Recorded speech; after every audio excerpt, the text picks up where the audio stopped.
March 31 లోపు మీరు ఈ 3 థింగ్స్ తప్పకుండా చేయాలి.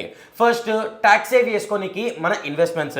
ఇప్పుడు మనం లైఫ్ ఇన్సూరెన్స్ తీసుకుంటాం, హెల్త్ ఇన్సూరెన్స్ తీసుకుంటాం, మళ్ళీ హోమ్ లోన్ తీసుకుంటాం, వాటి మీద ఇంట్రెస్ట్, ఈపీఎస్, యూలిప్స్ అట్లా మల్టిపుల్ ఇన్వెస్ట్మెంట్స్ చేస్తాం కదా. సో ఈ ఇన్వెస్ట్మెంట్స్ అనేది మార్చ్ 31 లోపు మనం చేసుకున్నాం అనుకో, మనం ట్యాక్స్ అయితే సేవ్ చేసుకోవచ్చు. రెండోది వచ్చేసి సెక్షన్ 12BB ఫామ్ అనేది మన ఎంప్లాయర్కి మనం సబ్మిట్ చేయాలి. ఇప్పుడు మనం ఇన్వెస్ట్మెంట్ అయితే చేసినాము, కానీ ఏమేమి ఇన్వెస్ట్మెంట్ చేసినాము, దేంట్లో ఇన్వెస్ట్ చేసినాము అనేది ఈ సెక్షన్ 12BB ఫామ్ లో ఉంటుంది.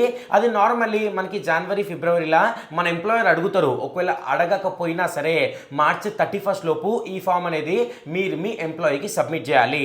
అండ్ నెక్స్ట్ వచ్చేసి మహిళా సమ్మాన్ సర్టిఫికెట్. సో ఈ సర్టిఫికెట్ ని బడ్జెట్ లో వీళ్ళు తీసుకొచ్చారు. సో నార్మల్ గా ఎవరైనా సరే ఉమెన్ దీంట్లో ఇన్వెస్ట్ చేసారు అనుకో, వీళ్ళకి 7.5% fixed interest every year government side నుంచి వస్తుంది. సో 2 years తర్వాత దీని వ్యాలిడిటీ అనేది అయిపోతుంది. సో దీంట్లో ఇన్వెస్ట్ చేయాలి అంటే కనుక మార్చ్ 31 డెడ్ లైన్. దాని తర్వాత ఏ ఉమెన్ దీంట్లో అయితే ఇన్వెస్ట్మెంట్ చేయలేరు. అండ్ ఈ వీడియోని ప్రతి ఒక్క మహిళకి అండ్ వర్కింగ్ ప్రొఫెషనల్స్ కి షేర్ చేయండి.